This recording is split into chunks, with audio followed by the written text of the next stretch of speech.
काशीपुर नामक शहर में एक परिवार रहता था, जिसमें एक बूढ़ी माँ और उसका बड़ा बेटा श्याम, बड़ी बहू निशा, छोटा बेटा दिनेश, छोटी बहू रानी रहते थे। जिसमें बड़े बेटे श्याम के 2 बच्चे थे, जिनका नाम तोलू और मोलू था। छोटे बेटे दिनेश की एक बेटी ही थी, जिसका नाम माया था। माया 10वीं क्लास में पढ़ती थी। लड़की होने की वजह से माया को कोई प्यार नहीं करता था, जबकि माया पढ़ाई लिखाई और बाकी के कामों में बहुत ही होशियार और समझदार थी। जबकि तोलू और मोलू बेहद ही नालायक और आवारा किस्म के बच्चे थे। तब भी सभी लोग तोलू और मोलू को ही प्यार करते थे। लड़की हो जाने की वजह से दिनेश और रानी को अपनी माँ और भाई के ताने सुनने पड़ते थे। एक दिन की बात है। दादी देखो, मैं स्कूल में फर्स्ट आई हूँ। हाँ, तो कौन सा तुझे पढ़ लिख कर अफसर बनना है? करना तो तुझे घर का काम ही है, चाहे कितना भी पढ़ लो।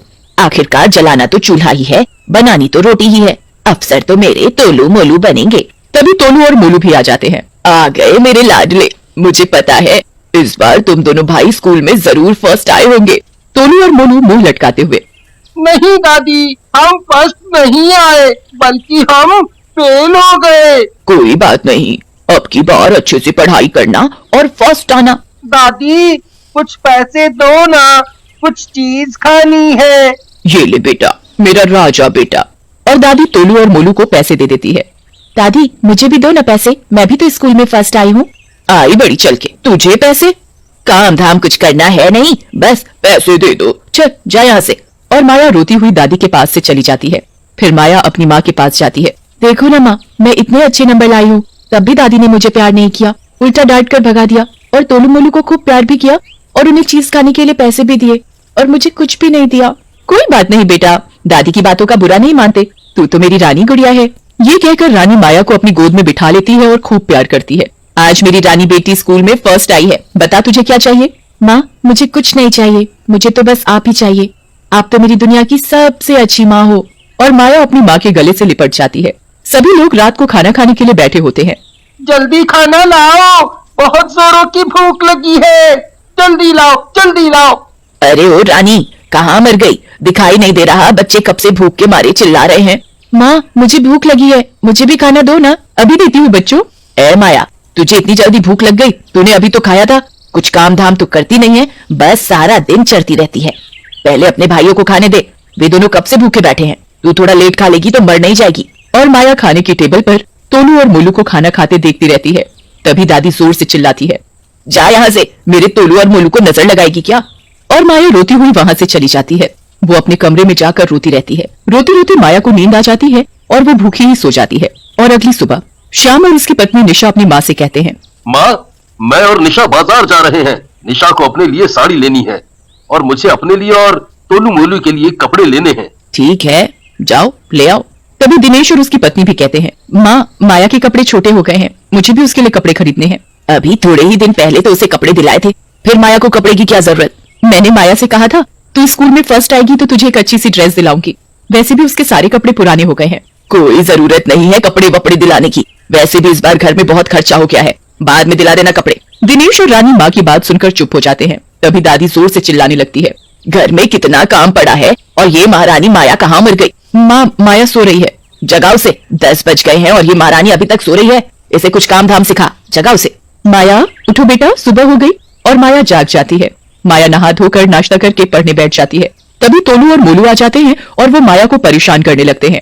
कभी उसके बाल खींचते हैं तो कभी उसकी किताबें इधर उधर फेंकते हैं। ये सब उसकी दादी बैठी देख रही होती है, पर वो तोलू और मोलू को कुछ भी नहीं कहती।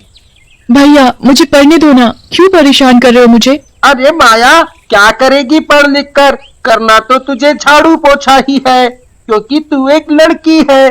चल जा, घर का काम कर। क्या हुआ तो मैं एक लड़की हूँ? लड़की क्या लड़कों से कम है? मैं पढ़ लिख कर अफसर बनना चाहती हूँ। तभी माया अपनी दादी से कहती है, दादी देखो ना, तोलू मोलू भैया मुझे पढ़ने नहीं दे रहे। चुप कर, वो बेचारे तो अपनी पढ़ाई कर रहे हैं और तू उनका नाम लगा रही है। मनहूस कहीं की, जब देखो मेरे तोलू मोलू के पीछे पड़ी रहेगी। लड़की है, लड़की की तरह रह। दादी की बातें सुनकर माया रोती हुई घर से बाहर चली जाती है और चलते चलते वो एक बाग में पहुंच जाती है और एक पीपल के पेड़ के नीचे बैठकर रोने लगती है और कहती है, मन तो करता है कि मैं मर जाऊं, मेरे घर में कोई कद्र नहीं करता। तभी उसे पेड़ पर बैठी चुड़ैल माया के सामने आती है तो माया चुड़ैल को देखकर डरकर भागने लगती है। डरो मत, तुम तो चुड़ैल हो, तुम मुझे खा जाओगी। चुड़ैल हंसने लगती है, डरो मत, मैं तुम्हें नहीं खाऊंगी। मैं कैसे मानूं कि तुम मुझे नहीं खाओगी? चुड़ैल तो सबको खा जा नहीं खाऊंगी, मेरा विश्वास करो, क्योंकि मैं एक अच्छी चुड़ैल हूँ। मेरा नाम रेखा है। मेरी कहानी कुछ तुम्हारी तरह है। आज से तुम मुझे अपना दोस्त समझो। और माया चुड़ैल को अपने ऊपर हुए बर्ताव के बारे में बताती है। अच्छा, तो ये बात है। अब तुम देखना मैं क्या करती हूँ। जो लोग तुमसे नफरत करते हैं अब वो ही तुमसे प्यार करेंगे। बस देखती जाओ। अब तुम अपने घर जाकर आराम से जाकर सो जाओ। और माया अपने घर के लिए जाने लगती है तो चुड़ैल भी माया के साथ साथ उसके घर चली जाती है।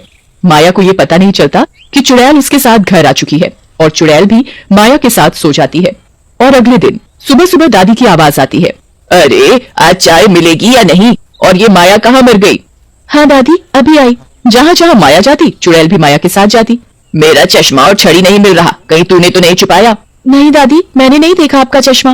दादी तोलू और मोलू से पूछती है।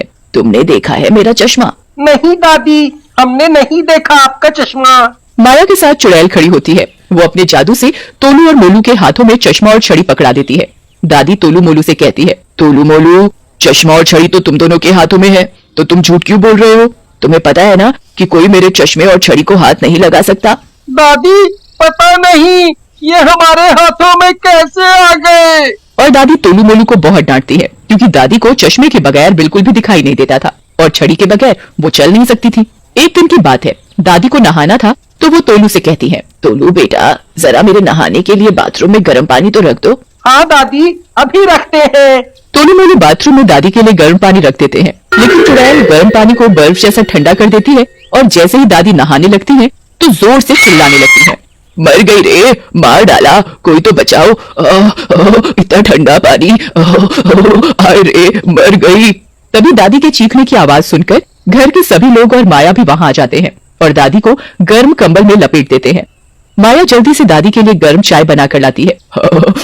हाय रे, मार डाला इन नासपीटों ने। पहली बार तुम दोनों से कोई काम करवाया। माया होती तो मुझे कभी नहाने के लिए ठंडा पानी नहीं देती। माया दादी के मुंह से अपनी तारीफ सुनकर बहुत खुश होती है। अपनी तारीफ सुनकर उसे विश्वास नहीं हो रहा था कि दादी उसकी तारीफ कर सकती है। तभी चुड़ैल माया के सामने आती है और कहती है।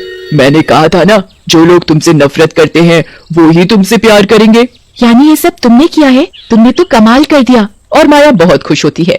और रात को घर के सभी लोग खाना खाने के लिए बैठे होते हैं तो दादी माया से कहती है। माया, आजा, तू भी खाना खा ले। तोलू मोलू दादी को माया से इस तरह से खाने के लिए कहते हुए बड़े हैरान होते हैं कि दादी ने माया को खाने के लिए कैसे कह दिया। और माया भी खाना खाने के लिए बैठ जाती है। एक दिन की बात है, दादी की तबीयत थोड़ी खराब थी। घर में तोलू मोलू और माया के अलावा कोई नहीं था। माया पढ़ाई कर रही होती है और तोलू मोलू टीवी देख रहे होते हैं। दादी तोलू मोलू से कहती है। तोलू मोलू, मुझे डॉक्टर के पास ले चलो, मेरी तबीयत ठीक नहीं है, मुझे सांस लेने में दिक्कत हो रही है, मुझे जल्दी डॉक्टर के पास ले चलो। दादी की तबीयत चुड़ैल ने ही खराब की होती है दादी को सबक सिखाने के लिए। क्या दादी, आप भी परेशान करती रहती हो? आप ठीक तो हो? वैसे भी हम टीवी देख रहे हैं, हमें अभी टीवी देखना है, हमें परेशान मत करो। तोलू मोलू दादी की कोई बात नहीं सुनते और वो दादी को डॉक्टर के पास ले जाने से मना कर देते हैं। तभी माया आती है और वो दादी से कहती है। दादी, मैं चलती हूँ आपके साथ। माया दादी को डॉक्टर के पास ले जाती है। डॉक्टर, देखो ना मेरी दादी को क्या हुआ है। डॉक्टर दादी की हालत देखकर कहता है। अगर आपने इन्हें लाने में थोड़ी सी भी देरी कर दी होती ना, तो इनका बचना मुश्किल था, क्योंकि इन्हें हार्ट अटैक आया है। इन्हें जल्दी ही एडमिट करना पड़ेगा। तभी घर के सभी लोग हॉस्पिटल पहुंच जाते हैं और डॉक्टर दादी का इलाज करके दादी को बचा लेते हैं। शुक्र है इस बच्ची का, जो समय से इन्हें हॉस्पिटल ले आई और इनकी जान बच गई। बहुत ही समझदार बेटी है। बेटी नहीं, ये तो आपका बेटा है, बेटा। आज इसकी वजह से ही आपकी जान बची है। दादी को डॉक्टर की बातें सुनकर रोना आ जाता है और वो माया को अपने गले लगाकर बहुत रोती है और कहती है। माया बेटा, तू मेरी पोती नहीं बल्कि तू तो मेरा बेटा है। आज मेरी आंखें खुल गई कि बेटी भी किसी बेटे से कम नहीं है। मैं ना जाने कौन से भरम में जी रही थी। हमेशा मैं तोलू मोलू पर ही गर्व महसूस करती थी कि वो मेरे बेटे हैं। उन्होंने तो बेटे होकर भी वो काम नहीं किया जो तूने किया है। आज जाकर मेरी आंखें खुली है। मुझे तुझ पर नाज और गर्व है। फिर दादी खूब फूट फूट कर रोने लगती है और दादी माया को खूब प्यार करती है। चुड़ैल भी दादी को माया से प्यार करते देख बहुत खुश होती है और चुड़ैल माया से कहती है। अब मेरा जाने का समय हो गया, मुझे जाना होगा। तुमने तो वो कर दिखाया जो मैंने कभी सपने में भी नहीं सोचा था। चुड़ैल को भी एक नेक काम करने से मुक्ति मिल जाती है और माया और उसका परिवार भी